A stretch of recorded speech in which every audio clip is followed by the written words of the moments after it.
With this bolt already chopped and drilled, I'm getting ready to start running some threads in here. That way I can accept the brake flare right here. So let's get this thing tapped.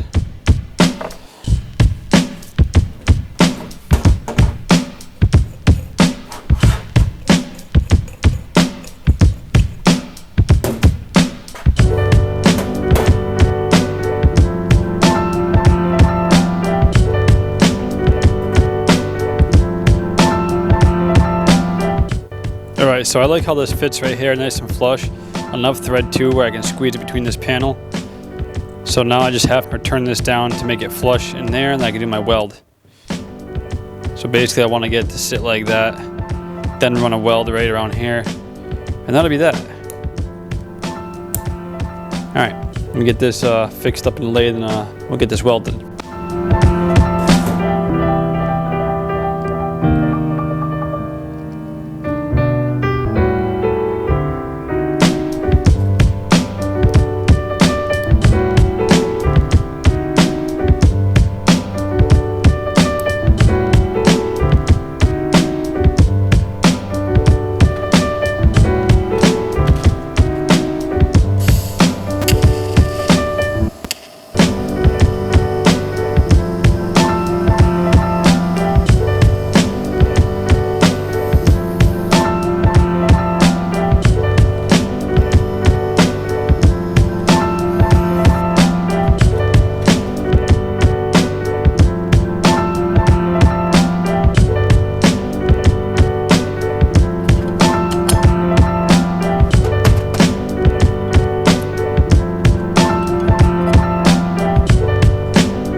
Okay, very briefly, I just want to go over a couple of things I've been up to on the Mini. I kind of went and did a bunch of things off camera, and I'll just kind of bring you up to date, up to speed. We'll go inside.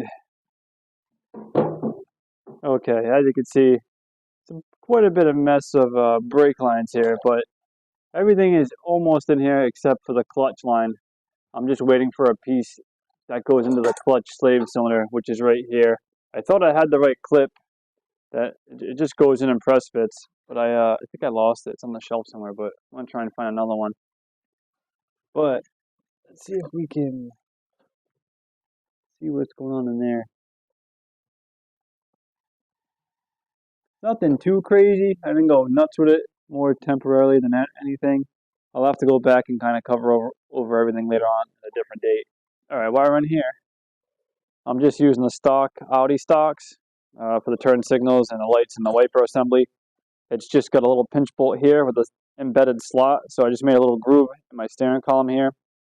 And once you tighten this bolt, it just kind of pinches against the steering column. It works out pretty good. It's nice and tight, and I can move it up and down as needed. So it's not in a final spot, but it is in a spot. And it feels pretty comfortable. Going back to the tunnel, I did get the lines for the hydro e-brake as well done. This line here kind of just tucks underneath, and it goes up in the back side of this corner, and it goes all the way down here, down this angle, and under the car, which I'll show you now.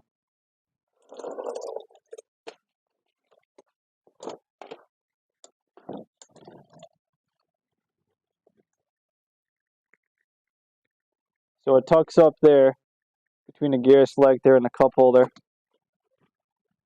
Comes down here, goes to a little a coupling, union coupling. Let me back up over here. And then I made these little clip holders. They're out of like plastic. I made them in the lathe with a captive nut weld to the back of the pipe here. Same on this side. One branches off to the hydro e-brake, and one just goes to the regular brake for the back. See if we can follow the line this way. So it goes up there, up here. Got two lines. So dark in here. I got another clip that I made. I think it's like more of like a Delrin plastic or something, but it works out pretty good. Something like that. It's just welded to the back side of that piece of metal. Yep, one line just goes to the front caliper, and the other line goes to the back caliper. There's one there. It's got a giant T, and it shoots the other way. Let's see here. Going back to this side. Something like that. It works pretty good. Yeah. Alright, for the e-brake bracket, let's see. Some light over here. I have the caliper that's in the back. Here's a main line here. I made this bracket over here with a clip. Here's the other line, and it shoots across. Goes to the other side, goes to the other caliper, and that's where it kind of tees in underneath the. You can't see it, but you get the idea. There's two lines. There's two separate lines for each caliper. If that makes sense. So I've been kind of doing this. It's been keeping me busy, and it was hard to find a bunch of brake fittings and brake lines, so I kept playing trial and error, going back and forth to the parts store, trying to find the right pieces I need to get the brakes done. But it's 90% there. Like I said, I just have that clutch line right there. And then once that's in there, I guess I can fill up these reservoirs, and we can bleed these things and see how it goes. I do need to make little pinholes in the top of these, just for like a breather, if you will. When you push in the master cylinder, air needs to go and come from someplace. So instead of trying to contract itself, it's just you need a little pinhole. And therefore, I need to get a little piece of rubber on the inside of the cap so no fluid can splash back out, if you will. But once I find the perfect material to build that piece, I'll kind of show that at a different time. All right, what else do we got here? More coolant pipe. I added in another knob here for the overflow. That lives right here now. I made these little tower brackets. Don't mind the welds. I need to go back and refine a lot of this, but it is solid.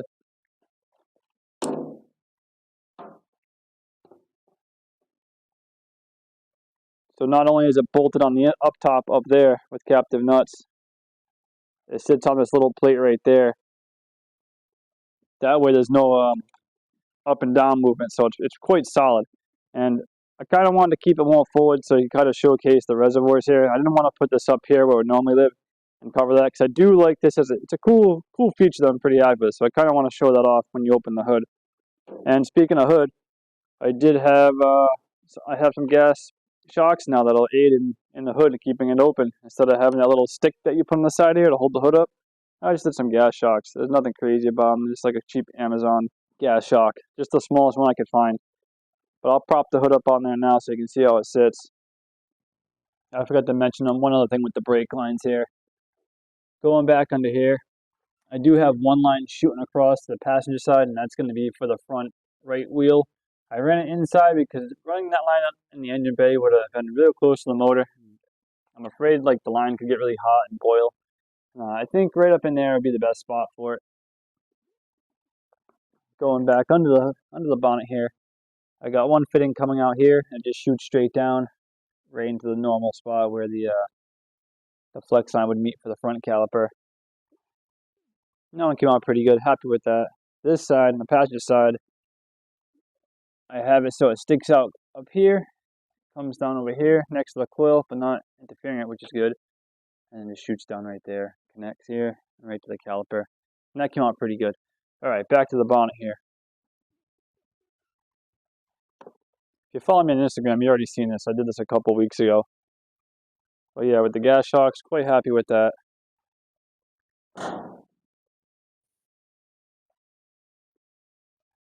And not too bad.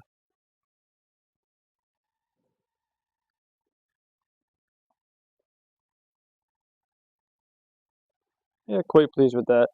The next thing I'm going to have to figure out is some type of catch so I can keep this bonnet from popping open. But I'm not really worried about that at this moment. I still want to finish the brakes off completely and get that going. But this is a good step forward anyways.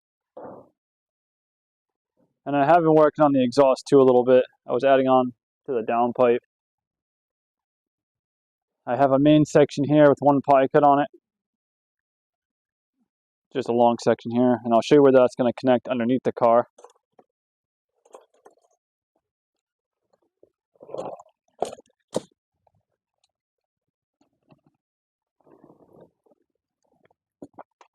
So I'm going to have that piece I just showed. I'm going to have to weld it to here. And there's some room up here. This is going to sit a little closer like this. And I got it right on a flexi joint right there, then a V-band clamp. And that should be good. And I'll just have the chute right across here. And I'm going to have to figure out something in the back here. I don't know quite yet what I'm going to exactly do. But I at least want to get like some of it get going. I kept running out of stuff to do around here, waiting for parts to come in the mail. So using my time wisely. I just hope it's not too close to the ground. I won't know until I put the car back on the ground, so we're gonna find out. And I did put a what's it called, oxygen sensor right over there. Nice little one right there. I'm gonna have to put another one further downstream, probably in this middle piece here. I'll put the other O2 sensor. It requires two of them on this car, and I don't think you really need both of them, but I have the wiring for it, so I am gonna do both. Make it right. Keep the engine nice and happy. So yeah, that's kind of what I've been up to. Just finishing off a couple little things as I go. Nothing too advanced over here.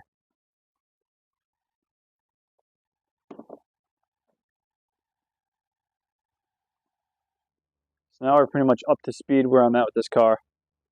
And then we'll see what's going to happen in the next one. Thanks for watching, guys.